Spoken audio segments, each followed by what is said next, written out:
Namun Fanny mengaku baik-baik saja. Ia tidak ingin menjadi beban pikiran bagi Chris yang sedang berjuang menggapai mimpinya. Chris pergi bersama para personel band dengan berat hati. Sementara itu, Fanny justru merasa jauh lebih sedih saat harus ditinggalkan Chris.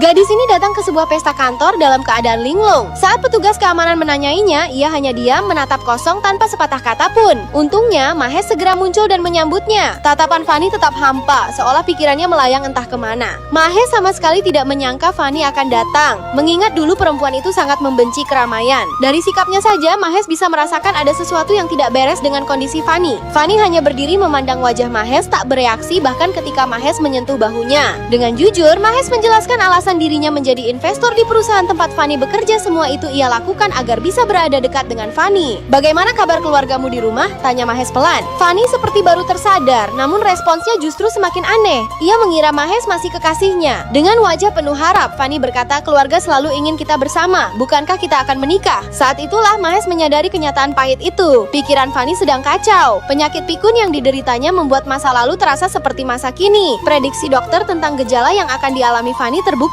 Mahes tertegun, heran sekaligus cemas mendengar Fanny membicarakan pernikahan di tengah pesta. Ia mencoba menghindar karena tak ingin menjadi pusat perhatian. Namun Fanny justru menggenggam tangannya dengan erat. Fanny tiba-tiba mengamuk, memaksa Mahes agar mereka hidup bersama. Keributan itu menarik perhatian banyak orang. Tak lama kemudian, istri Mahes muncul dan menanyakan identitas perempuan yang bersamanya. Dengan gugup, Mahes menyebut Fanny hanyalah karyawan yang takut kehilangan pekerjaan hingga membuat keributan. Ia lalu meminta petugas keamanan mengusir Fanny dari tempat itu. Namun sebelum diusir, kesadaran Fanny kembali ke masa kini. Rasa malu menghantamnya keras. Ia berlari tanpa arah hingga terjatuh, pergi sambil menangis, dan tanpa sadar meninggalkan tasnya. Di bandara, Chris terus mencoba menelepon Fanny sebelum naik pesawat. Panggilan itu justru diangkat oleh petugas keamanan. Mendengar penjelasan singkat tentang keributan yang terjadi, Chris langsung diliputi kekhawatiran. Ia membatalkan keikutsertaannya dalam tur bersama bandnya dan segera menuju lokasi tempat tas Fanny ditemukan. Dari petugas keamanan, Chris mengetahui kejadian memalukan yang dialami Fanny. Saat membuka tas itu, Chris menemukan sebuah buku laporan medis.